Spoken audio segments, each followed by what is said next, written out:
Et on a été assistés, MacLeod et moi, au congrès de Venise. Et là, c'est là où on a eu la révélation. L'idée qui nous a permis d'avancer d'emblée très très vite, ça s'est passé en bavardant dans un bistrot à côté de l'Académia, en griffouillant sur les bouts de papier, mais ça c'est vrai, en griffouillant sur les nappes en papier. Oui, j'ai pas gardé la nappe en papier, mais bien sûr, mais sur le plan émotif, c'était quand même, c'est vraiment comme ça que le déclic s'est fait. Et puis ensuite, ça a suivi. On est rentré, mettons, au mois de juin-juillet. J'ai essayé, d'abord j'ai pris des cochlées sur des patients décédés, j'ai fait des moulages, j'ai été voir comment, en mettant des petits bouts de scie et des électrodes, est-ce qu'il y avait vraiment une isolation suffisante. Le courant passait plus, enfin il diffusait pas au dehors de l'électrode.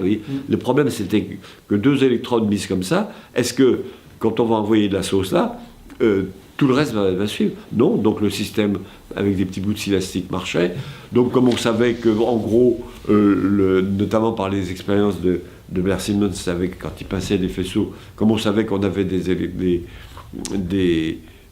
sensations différentes si on stimulait des contingents isolés, on était sûr que ça allait fonctionner. Et en effet, quand on a rencontré nos 3 premiers patients, pour chacun d'entre eux, on leur a mis les électrodes comme il fallait un petit peu là. Pour chacun d'entre eux, on a eu des stimulations qui donnaient des sensations très différentes. Il les décrivait très bien parce qu'ils entendaient bien de l'autre oreille. Après ça, quand ça a été fini, on n'a eu qu'à tirer les électrodes. Le scie-élastique, on savait qu'il était bien toléré parce que les Américains, surtout les Australiens, avaient parfaitement bien étudié la tolérance du matériel, donc on était tranquille. On a bénéficié du travail des autres. On n'a pas eu toutes ces recherches de tolérance des biomatériaux. C'est vrai. Ouais. On est arrivé au bon moment. Tout le monde était mûr. Et avant qu'on a... Comme Philippe vous l'avez dit, alors quand on a vu ça, on s'est dit, bon, il faut qu'on voit un peu ce qu'on obtient avec ces sensations différentes. Et j'avais déjà, parce que j'en avais parlé, à ce moment-là, la presse parlait très facilement, j'avais un gros contingent de surdité totale qui venait me voir. Et je leur ai dit, écoutez, on est en train d'essayer de voir ce qu'on peut faire. Est-ce que vous voulez qu'on essaye de vous mettre ceci ou faire cela?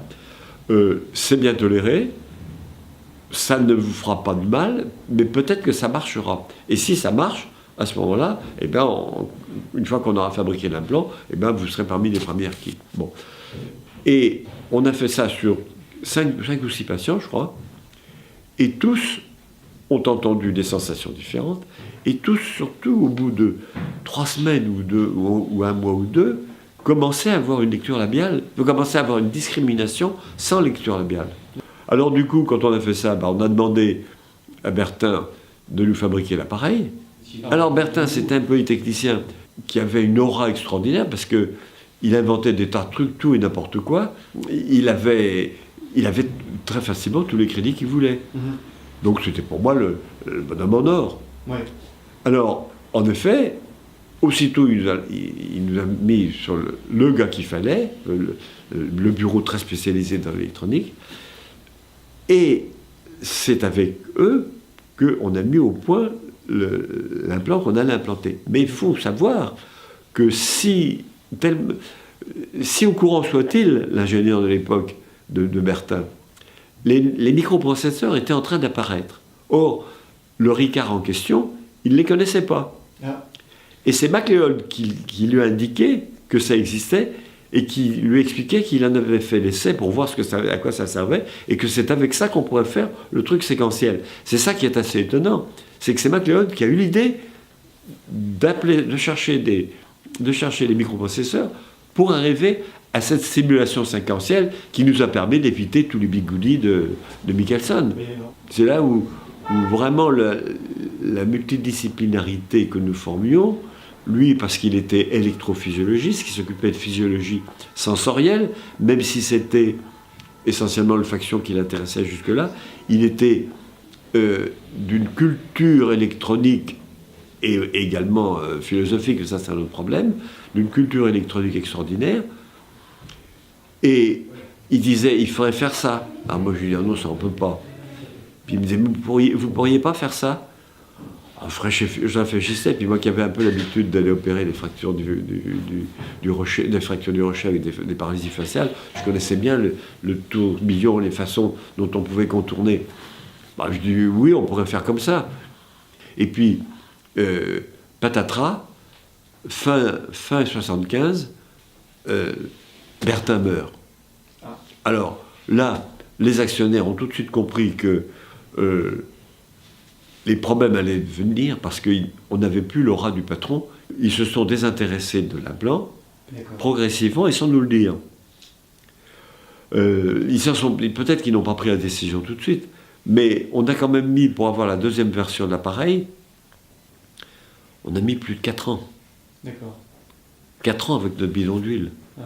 Entre 77, le brevet, même 76, les premiers appareils, il y a eu 4 ans, c'est 76, c'est en 80 que celui à 12 électrodes a commencé à sortir, et avant qu'on en ait suffisamment pour le publier, on n'a pas pu publier les résultats avant 82.